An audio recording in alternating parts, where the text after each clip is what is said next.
ভাই কেমন আছেন? অনেকদিন পর। এরে বন্ধু, মাওলানা মাওলানা পাঠ ভালোই তো। না রে বন্ধু, চেষ্টা করতে সঠিক পথে চলার। তোর দেখতে খারাপ লাগে। আগে কখন আড্ডা দিতাম, মজা করতাম। হ্যাঁ, তা ঠিক, কিন্তু তোর এই মসজিদ মসজিদ আমার আর ভালো লাগে না। দেখ, আমি একটাও ভালো কাজ করিনি, তবু আমি কত ভালো আছি।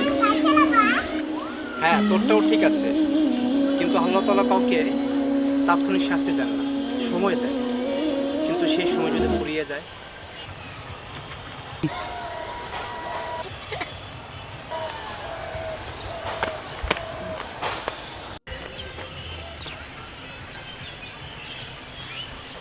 ভাই ব্যথা পেয়েছেন?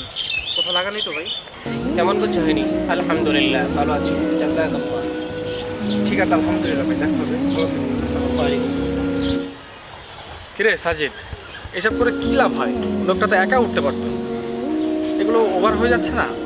ভাই, রাসূল সাল্লাল্লাহু আলাইহি ওয়াসাল্লাম বলেছেন, রাস্তা থেকে কষ্ট কিছু সরিয়ে নেওয়াটাও বড় একটা সাদাকা, আর অসহায় মানুষের পাশে দাঁড়ানো তারও বড় একটা আমল। ভাই আপনি তো অনেক শক্ত মানুষ, আপনি কেন ওই লোকটা ধরে নিলেন?